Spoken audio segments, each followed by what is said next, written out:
Praise lord. મિત્રો, આજે આપણે માથીની સુવાર્તા તેનો પહેલો અધ્યાય અને તેની 23મી કલમમાંથી પ્રભુના વચનો જોવાના છે. વચન આ પ્રમાણે છે: જુઓ, કુંવારી ગર્ભવતી થશે ને તેને દીકરો થશે અને તેનું નામ તેઓ ઇમાનુએલ પાડશે, જેનો અર્થ એ છે કે ઈશ્વર આપણી સાથે. આમીન. આ પ્રભુનું વચન છે, માથી 1 અને તેની 23મી કલમ. મિત્રો, આજનો જે આપણો શાસ્ત્ર પાઠ છે માથી 1 અને 23, અને જે આપણે વિષય જોવા માંગીએ છીએ કે કુંવારી ગર્ભવતી થશે. શા માટે પ્રભુ ઈસુ ખ્રિસ્ત એ કુંવારી ગર્ભવતી થશે, એટલે કે કુંવારી મરિયમના પેટે એ જન્મ લે છે? શા માટે એ કુંવારી ગર્ભવતી, એનો એ શબ્દ અથવા એ વાક્ય આપણે એમના જન્મની સાથે આપણે સાંકળેલું જોઈએ છે? મિત્રો, પ્રભુ ઈસુ ખ્રિસ્તનો જન્મ એ આપણી કલ્પના અથવા આપણા તર્ક, આપણા વિચારો એ બધાની બહાર હોય એવું લાગે. જનરલી બાળકનો જન્મ એ પુરુષ અને સ્ત્રી એ બંનેના સહવાસથી, બંનેના સંપર્ક દ્વારા બરાબર એ થતો હોય છે. પણ માથી 1 અને 23 જ્યારે આપણે વાંચીએ ત્યારે કંઈક અલગ અથવા કંઈક અજુગતું અથવા કંઈક અજાયબ જેવી બાબત આપણે જોઈ શકીએ છીએ. અને જગતને માટે આ બધી બાબતો એ સમજવી એ મુશ્કેલ છે, અને ઘણા બધા લોકોને માટે એ મુશ્કેલ છે.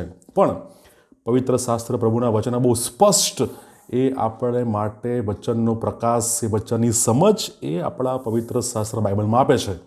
મિત્રો, ઈસુ ખ્રિસ્ત માથીનો 22મો અધ્યાય તેની 42મી કલમ ફરોશીઓને એક પ્રશ્ન પૂછે છે: મસીહ સંબંધી તમે શું ધારો છો? પ્રભુ ઈસુ ખ્રિસ્ત ફરોશીઓને પૂછે છે, મસીહ સંબંધી તમે શું ધારો છો? તમારી શું ધારણા છે? તે કોનો દીકરો છે? પ્રભુ ઈસુ ખ્રિસ્ત આ પૂછે છે. અને એ ફરોશીઓ પ્રભુ ઈસુ ખ્રિસ્તને કહે છે કે દાઉદનો. સાચું જ કહ્યું. કારણ કે બીજો શમુએલ અને 7મો અધ્યાય જો આપણે તપાસીએ તો એનો સંદર્ભ એ જે બીજા શમુએલના 7મા અધ્યાયમાં જે વાત છે કે એ તારનાર એ દાઉદના કુળમાંથી જ જન્મશે, અને ચોક્કસ એ સાચી વાત છે. અને માટે જ માથીના પહેલા અધ્યાયમાં આપણે જોઈએ છીએ જે વંશાવળી એ માથી લખે છે, દાઉદના વંશ એનાથી જ શરૂઆત થાય છે. માટે ફરોશીઓએ જે સવાલ પૂછ્યો, જવાબ સાચો જ આપ્યો એમણે. મિત્રો, માથીનો પહેલો અધ્યાયને એની જ્યારે આપણે 18મી કલમ જ્યારે આપણે તપાસીએ છીએ, હમણાં જે આપણે કલમ જોઈ, કુંવારી ગર્ભવતી થશે, બહુ અજુગતું અને બહુ જ કદાચ ઘણા બધા લોકોના મનમાં સંશય, શંકાત્મક માનવામાં ન આવે. પણ એની સીધી સ્પષ્ટ સમજ એ જ માથીનો પહેલો અધ્યાય 18મી કલમ એ આપણને જણાવી દે છે.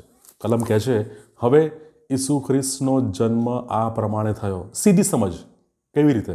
એટલે તેમની મા મરિયમનું વ્યભિચાર યુસફ સાથે થયા પછી, તેઓનો મિલાપ થયા અગાઉ. ફરીથી હું એ રિપીટ કરું છું, તેઓનો મિલાપ થયા અગાઉ. આ અગાઉ શબ્દ અગત્યનો છે. તેઓનો મિલાપ થયા અગાઉ પવિત્ર આત્માથી તે ગર્ભવતી થયેલી જણાઈ. કોઈ મનુષ્યનો એ સંપર્ક, યુસુફના સંસર્ગ અને સંપર્ક વગર પ્રભુ ઈસુ ખ્રિસ્તનો જન્મ એ કુંવારી મરિયમના પેટે થયો છે. અને એ આખી બાબત એ પવિત્ર આત્માથી થયેલી છે. માથી 1 અને 18. બહુ સીધી સ્પષ્ટ સમજ. યુસફની સાથે વ્યભિચાર થયું, એન્ગેજમેન્ટ એ ઓકે. ઇંગ્લિશમાં શબ્દ છે બિટ્રોથલ, એક લીગલ એ કોન્ટ્રાક્ટ છે. ઓકે, વ્યભિચાર થયું છે.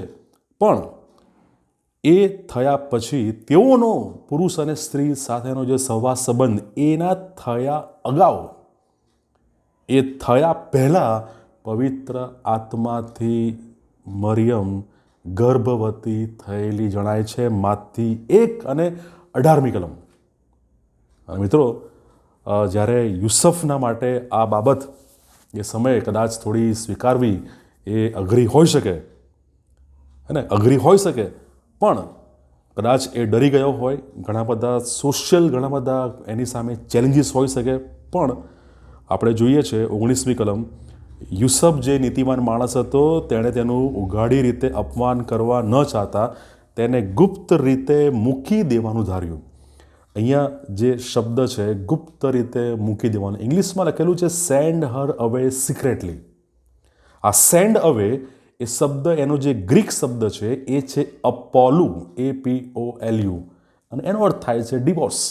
યુસફે એને કોઈને ખબર ના પડે એ રીતે મૂકી દેવાનું મનમાં વિચાર્યું, ધાર્યું. પણ પ્રભુનો દૂત એને એ પ્રમાણે કરવાની મના કરે છે. એ 20મી કલમ આપણે જોઈ શકીએ છીએ. ઓ યુસફ, દાઉદના દીકરા, તારી પત્ની મરિયમને તેડી લાવવાને બી નહીં, કેમ કે તેને જે ગર્ભ રહેલો છે તે પવિત્ર આત્માથી છે. બહુ સીધી સમજ પ્રભુના વચનો આપણને આપે છે કે જે કુંવારી મરિયમ છે, જેની સાથે એના ભાવિ પતિ યુસફે એ કોઈ પણ પ્રકારના સવા સંબંધ રાખ્યા નથી, પણ જે ગર્ભ છે એ પવિત્ર આત્માથી છે. કોઈ મનુષ્યના સંપર્ક વગર, એ કોઈ પણ મનુષ્યના સંપર્કથી એ થયેલો નથી. અને મિત્રો, શા માટે? કારણ કે પ્રભુ ઈસુ ખ્રિસ્ત એ સંપૂર્ણ મનુષ્ય, પણ એની સાથે સાથે ઈશ્વર, એ ત્રિએક ઈશ્વરની એક વ્યક્તિ છે. અને મનુષ્ય જાત, જે પાપી જાત છે, એ પાપી જાતને માટે જે રક્ત વેવડાવવાનું છે એ એકમાત્ર પવિત્ર નિષ્કલંક રક્ત, એ તો પ્રભુ ઈસુ ખ્રિસ્તનું પોતાનું. એ કોઈ પણ મનુષ્યના કહેવાય કે એમના ઇન્વોલ્વમેન્ટ, એ જે તારણની યોજના છે એમાં એકમાત્ર પ્રભુ ઈસુ ખ્રિસ્તનું રક્ત જ સમગ્ર માનવ જાતને તારી શકવાને માટે સમર્થ છે.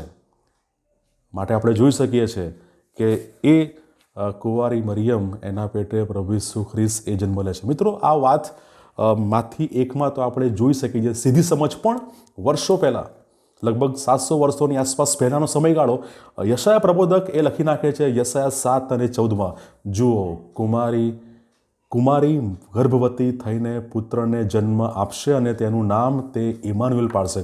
તો ધ્યાનથી તપાસીએ તો યશાયા 7 અને 14માં ત્યાં શબ્દ વપરાયો છે કુમારી. અને માથીના પહેલા અધ્યાયની 23મી કલમમાં જે શબ્દ વપરાયો છે એ છે કુંવારી. આ બે શબ્દો છે. યશાયા પ્રબોધક 7મા અધ્યાયમાં 14મી કલમમાં જે શબ્દ વાપરાય છે કુમારી, એ કુમારી એ વર્જિન ઇંગ્લિશમાં, પણ એનો જે શબ્દ છે એ હિબ્રુ શબ્દ જો આપણે જોઈએ તો એ શબ્દ છે અલ્મા. અને જે કુમારી, જે આપણે ગ્રીક શબ્દ જોઈએ છે એ છે પાર્થેનોસ. બે શબ્દો આપણે જોઈ શકીએ છીએ. અને મિત્રો, યશાયા પ્રબોધક એ કુમારી શબ્દ વાપરે છે કે જેનો હિબ્રુ શબ્દ અલ્મા છે, યંગ ગર્લ, કુંવારી છોકરી. અને માથી 1 અને 23માં જે શબ્દ વપરાયો છે કુંવારી, પાર્થેનોસ, વર્જિન. આ બે શબ્દો આપણે જોઈ શકીએ છીએ. મિત્રો, યશાયા પ્રબોધક 7મા અધ્યાયની 14મી કલમમાં, હે ને, ખાલી ફક્ત આપણે આ એક જ કલમનો પાર્ટ, અને ઘણી બધી જગ્યાએ આપણે આ કલમ વાંચીએ છીએ કે યશાયા 7 અને 14માં કે કુમારી ગર્ભવતી થઈને પુત્રને જન્મ આપશે. આ કલમનો આપણે એક પાર્ટ જોઈએ છે, પણ એનું રીઝન, એનો પર્પઝ, અથવા એને એ કંટ્રોલ કોણ કરે છે, એ જ કલમનો આગળનો ભાગ, પ્રભુ પોતે તમને ચિહ્ન આપશે. પ્રભુ પોતે તમને ચિહ્ન, સાઇન એ આપે છે. અને એ બાબત આપણે પરિપૂર્ણ થઈ શકેલી જોઈ શકીએ છીએ માથીના પહેલા અધ્યાયમાં. પ્રભુ ઈસુ ખ્રિસ્તનો જન્મ કેવી રીતે થાય છે, આખો માથી 1માં આપણને સીધી સ્પષ્ટ સમજ આપણને પ્રાપ્ત થાય છે. મિત્રો, અલગ અલગ વ્યક્તિઓની અલગ અલગ ધારણાઓ, માન્યતાઓ, અનુમાનો છે. શા માટે પુત્ર જ, કેમ પુત્રી કેમ નહીં, એનો પણ એક કારણ છે. મિત્રો, યશાયા પ્રબોધક કહે છે કે એ પુત્રને જન્મ આપશે. કુમારી એ ગર્ભવતી થઈને પુત્રને જન્મ આપશે. કેમ પુત્રી કેમ નહીં, દીકરી કેમ ના થઈ શકે? મિત્રો, આપણે જોઈ શકીએ છીએ there is no Y chromosome in that. એ જે જન્મની બાબત છે એમાં વાય જે અંશ, જે પુરુષનો જે અંશ છે, એ જન્મમાં જરા પણ એ ભાગ ભજવતો નથી. એ Y chromosome comes from the man. એ વાય જે અંશ છે એ માણસ, એ પુરુષથી આવે છે.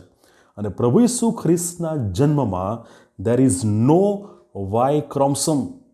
જરા પણ વાયનો જે અંશ, જે પુરુષનો જે અંશ છે, એમના જન્મમાં એ જરા પણ ભાગ ભજવતો નથી. પ્રભુનું વચન યશાયા 7 અને 14 એ અક્ષરશ પૂરું થાય છે. સાયન્સ, ટેકનોલોજી, વિજ્ઞાન એ બધું એ બાજુ પર રહી જાય છે અને ઈશ્વરની યોજના ત્યાં સંપૂર્ણ થતી આપણે જોઈ શકીએ છીએ. મિત્રો, બાળકના જન્મ માટે સ્ત્રીનો અંશ અને પુરુષનો અંશ, પણ પ્રભુ ઈસુ ખ્રિસ્તના જન્મમાં there is no Y chromosome. પુરુષનો એ વાય અંશ એ જરા પણ નથી. આ રીતે મિત્રો, ઈશ્વર પિતા પોતાની યોજના અને જે પ્રબોધવાણી જે યશાયા 7 અને 14 એ અક્ષરશ પૂરી થતી આપણે જોઈ શકીએ છીએ. અને એનું કારણ એક જ કે એ પ્રભુ ઈસુ ખ્રિસ્ત દ્વારા, એ એકમાત્ર તેમના જ રક્ત દ્વારા સમગ્ર જગતના પાપોની માફી, એ ઉદ્ધારની યોજના એ તેમના મૂલ્યવાન રક્તમાં જ એ શક્ય બને છે. મિત્રો, આ બાબત આજે આપણને આ નાતાલના પર્વની એ સમજ એમાં થોડો વધારો કરે છે. પ્રભુ આ વચનો શીખવા સમજવા આપણા દરેકની સહાય અને મદદ કરે. God bless you.